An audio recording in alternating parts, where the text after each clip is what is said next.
Yes, Mr. Redmond. Hello. I identify as what I registered under. I'm an independent. I'm a free thinker. I'm somebody that's going to bring you both sides of the table. I'm somebody that's going to be even and fair and equitable. I'm an independent. I'm a citizens candidate. I grew up in St. Louis. I grew up all over the place. I remember a time where St. Louis had a heyday, and I just want to help St. Louis be a part of. I want to be a part of the long-term solutions for our infrastructure, our public schools, and our neighborhoods. Thank you. Next question. First to respond will be Ms. Saunier, I believe. I'm sorry, Mr. Mitchum. What is or are the one or two most important ordinances or aldermanic programs that you would love to? Trash situation. So I don't think it would be something that necessarily that I would propose, but definitely support in what's already been proposed. And then of course, dealing with our affordable housing and our extreme poverty that exists in our city, I think that those with our city through comprehensive approaches to, say, for example, curing violence and things of that nature. I got to get better at this. Thank you. Mr. Redmond? Okay. So if I could propose a piece of legislation, I would like to propose a cap on senior citizens' property taxes. I think that that's something that's going to be important here in the 7th Ward. I think that it's going to be important to keep senior citizens who've bought their homes and put all that equity and sweat equity in their homes, to keep them there by working with the city to cap their property taxes. So if I could propose something, that would be that. And also, I would sponsor anything that benefits our infrastructure, anything that benefits our public safety, and sponsor things with our convention and tourism as well, because St. Louis is an attractive place. And for the festivals and conventions and the worldwide things that take place, St. Louis needs to be on the table as where this can happen at. Ms. Saunier, what are the one or two most important ordinances or aldermanic programs that you'd love to sponsor? So I always tell people, and people who know me know, that food and policy are my love languages. So I thought we would have to wait till the first town hall to talk about it, but let's talk about it. Something that I think we really need to have a conversation about, and I'd love to sponsor, and when we're talking about the inequities of funding, the largest landowners in the city of St. Louis are nonprofit, non-tax entities. So you're talking about like your St. Louis universities, your Washington universities, your BJCs, your SSMs. I would love to have a conversation as a ward about how do we feel about, it's great when people do philanthropy and they give out turkeys on Thanksgiving, but if everybody paid their part, more of us could have a turkey every single day. So that is something that I would love to support and to talk about and get behind. The other thing that I would love to support is whatever the Board of Aldermen can do to support ending cash bail. I think it's a shame for all of the social justice movement we've had it here. A lot of people herald St. Louis for starting Black Lives Matter, but we still have people in jail right now because they can't afford their freedom for petty crimes. So for me, again, we would talk about it as a ward, but those are the two things I would love to see.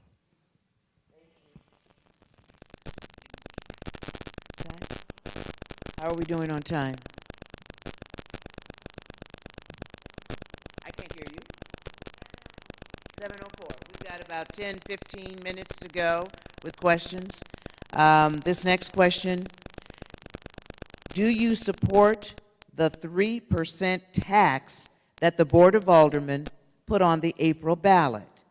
If so, how do you support spending the money? I guess I assume the 3% tax is coming from the new marijuana proposition that's there. And, you know, for me, I would try to see if we can funnel that into our schools.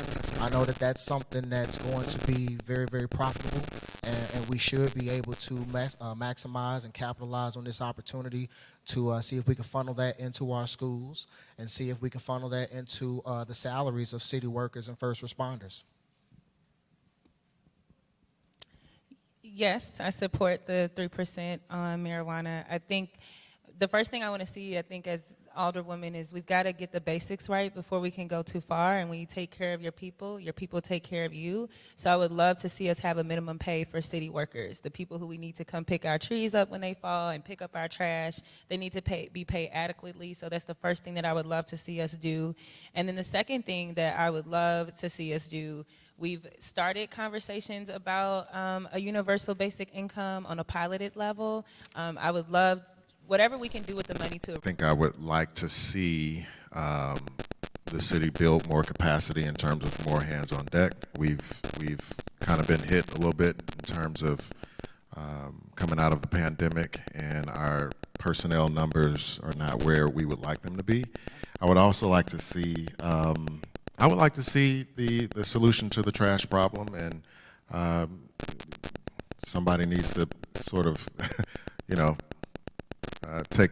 bite the bullet, and I would like to see the roll cart idea put into place to see if that can alleviate some of the issues that we're having with our current issue. If we need to pilot it first, that's fine, but I really would like to see that put in place. Thank you.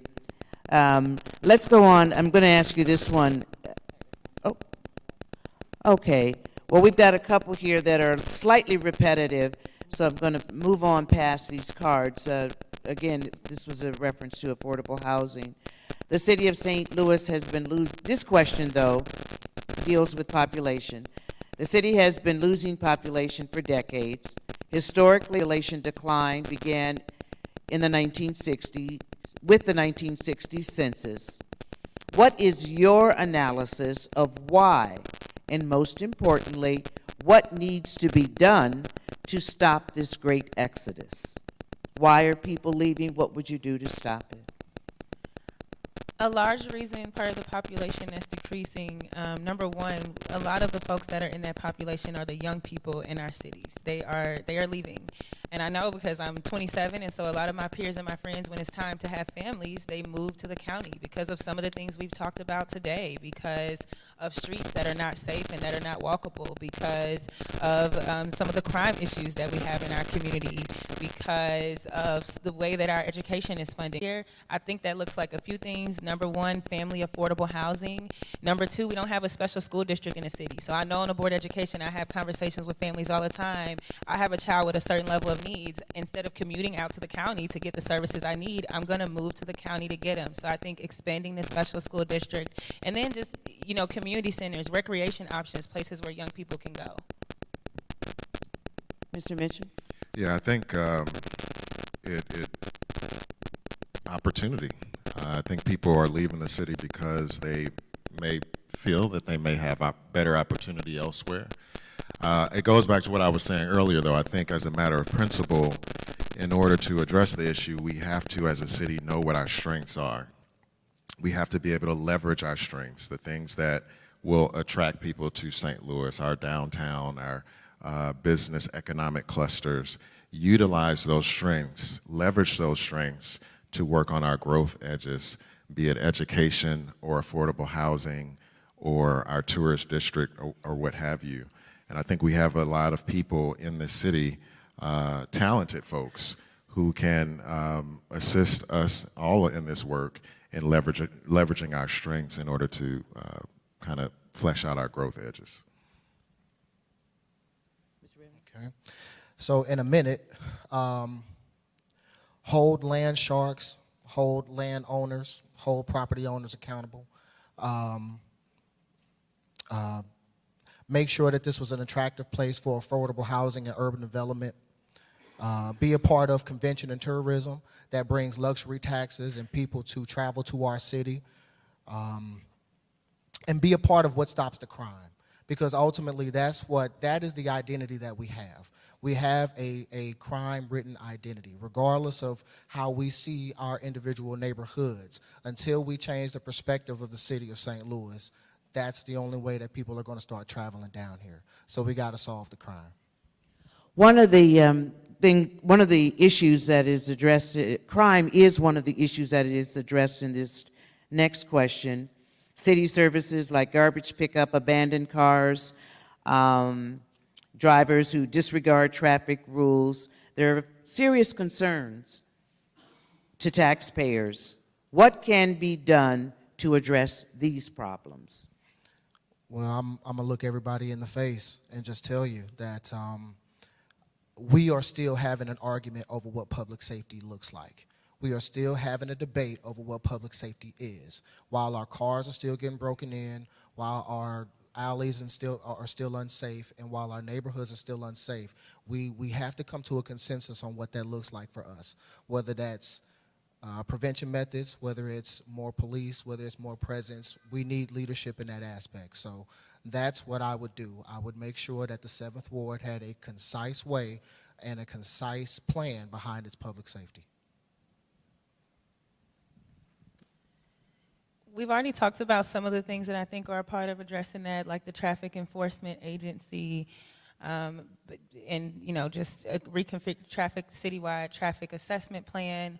But the conversation of public safety, for me, and a lot of what I heard on doors, I think a lot of us are reaching a place where we understand that there has to be a holistic approach to public safety. And again, I am someone that thinks that the safest communities are not the most policed communities, they're not the most surveillance communities, they are the most well-resourced communities. So when we figure out how to have equitable communities where everybody has access to job training, to good benefits, to opportunities to thrive and other options outside of crime, we will get further on that issue. So what I would do, again, in addition to the things I named earlier, is make sure that we're having a conversation that doesn't criminalize people but gives access to actual opportunities, that creates a way where there's options outside of crime for you to survive and for you to thrive and feel that you have a place here.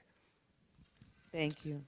Mr. So, Mitchell. I think that for me, what comes to mind is the African proverb: if you don't initiate the young men into the village, they'll come back to burn it down just to feel its warmth. And I think we see a lot of burning happening in the city. You don't have to look far to see that it's primarily men and young men. And so I agree, we have to have a holistic approach in terms of addressing the root issues of poverty, addressing the root issues of mental health, addressing the root issues of opportunity gaps, and filling those gaps so that there are options and a pathway to stability and being a part of a community. I like to say community safety, though, because I feel like it's a more inclusive term, and one that includes our law enforcement. I think that part of the messaging is that, diversity is an asset, and all of us coming, okay. All right. Thank you. We're going to ask one last question before we, did I miss you? I'm sorry. One question before closing remarks. If you should win the primary, will you agree to participate in another candidate forum before the April election? 100%, absolutely. Let's have the forums, let's have the town halls, and even if I win the election, this has to be an ongoing conversation. We have to have an ongoing relationship. I explain campaigns to my family who doesn't do politics at all, like dating. So right now, I'm dating the 7th Ward. I'm hoping that y'all liking me. I'm liking y'all. On March 7th, I'm hoping you'll put a ring on it and we get engaged, honey. And then on April 4th, I want to say I do, and then we have to do the hard work of figuring out what it looks like to actually have a life together. So we're going to be in regular, constant, healthy communication, and I'm looking forward to it. Thank you. Mr. Mitchell. Absolutely. I always look forward to having conversations with those who I hope to serve. So, yes, absolutely. All right. And Mr. Redmond, will you do this again? I would love to be a part of this. Like I said, I'm looking at a lot of people that I've been able to build relationships with over the years, and I just want to make sure that we're on the same page and that we're going into this thing together, and that I emphasize, don't send me to City Hall by myself. It's only as strong as the people behind me. So I want to make sure we're all on the same page on this. Let's begin our closing remarks. You've done a fabulous job answering the questions. Some of them certainly were a little tougher than others, or a little more restrictive than others, but we appreciate the fact that you were willing to step up and take the questions from the public. Now we'd ask that each of you provide us with your closing remarks, and we'll close the evening after that. 2 minutes. And we're going, let us start with Mr. Mitchum. All right. We'll come back Thank you all again for being here. As I mentioned at the outset, I do believe I have the life experience, the disposition, and the vision. And what I mean by that is just a lot of the work that I've done throughout the course of my career as a therapist in the counseling office, dealing with couples, as a director of equity and inclusion, dealing with the tough stuff. And I think that as a board, we have aldermen who have expertise in a number of areas, expertise in banking and business and real estate and policy. But when we look at a lot of the issues, many of the issues that we're facing in our society, again, you don't have to look far. And so we need someone who has experience working with groups of people who don't always agree. In fact, their positions might actually be opposed, and who can find common ground, bring people together, and find solutions that we can all live with. And so if elected, that's exactly what I would bring to the position. Thank you. Thank you. And next, Mr. Redmond. I just want to say that I had a wonderful time, okay? And congratulations to the other candidates, but, you know, I just want to say be mindful, okay? That the person that you pick for this position could possibly be here for the next decade. So do your research, continue to make the right choices for yourself, your property, your family, and your investments, okay? Also, you're not voting for a Democrat or a Republican anymore. You have an opportunity to vote for an independent, somebody who is a free thinker and who is a citizen-based candidate, okay? And also, there's a lot of things that's going on downtown at City Hall right now, that's happening right now. And you have to have a candidate that's educated and who's ready to go in and compete with some of that stuff. And is this person aware of the city business that's happening right now? And my candidacy, we will be ready the first day to handle city business from the 7th Ward, okay? Because there is a saying that goes, if you're not at the table, you're on the menu. And I'm pretty sure that a lot of us has felt like that before. So I just want to make sure that the 7th Ward is at the table, the entire 7th Ward, Botanical Heights, Tiffany, Gate District, Fox Park, Tower Grove, Benton Park West, Gravois Park, that we're all a part of these decisions. And I would be happy to carry those things out on your behalf. Thank you. Thank you. We'd like to thank each of you for taking the time tonight. Oh, I'm sorry. Oh. I thought we had concluded. I am so sorry. Please, your closing statement. Okay. So, first of all, thank you so much, because you could be doing anything else and you are here engaging. And I hope that even after the election, we'll keep this type of excitement and engagement, because this is the only way that we get what the community wants. A vote is a choice. And I hope on March 7th and on April 4th, when you go make a choice, you make a choice for the basics and the efficiencies that we know our city is lacking. You make a choice that gets your phone calls and your emails responded to. You make a choice that gets your trash picks of dedicating herself to public service. I hope that you pick someone who has served on a TIF commission that understands abatements and TIFs beyond talk, but has been in a room doing this work. I hope you pick someone that has served on the Board of Education in a free volunteer role, but has managed to make us second in the state in teacher pay, that has managed to raise the district's minimum wage to $15 an hour, and has helped to lead a citywide campaign to pass a $160 million tax bond initiative. That is the type of vision, the type of work ethic, the type of vigor that we need for someone in this seat, because we honestly can't afford someone who has to get into this seat and do too much learning on the job. We need someone that knows policy. We need someone that can navigate the nuances. And as a Board of Education member who has to work with the state regularly, I am that someone. We need someone that has a passion for social justice and a commitment and a vision, but understands that community has to be in the center of that. Someone that won't act for us, but on all of our behalf, and that will listen to us, and most importantly, bring the results home. So I hope that you get some literature at the front, get my phone number. I have to go very shortly after this, but please stay in contact. I hope to hear from you soon, and we have so much work to do. Excellent. And certainly not to dismiss or take away your opportunity to speak in closing remarks. Please give a round of applause to all three of these individuals who've made a commitment to put themselves out there to run for public office. Cedric C. Sharp Redmond, Ms. Alicia Saunier, and Mr. Jean-Pierre J.P. Mitchum. Thank you all for coming out tonight, and also want to say thank you to Stray Dog Theater for providing the space for this conversation. Be safe.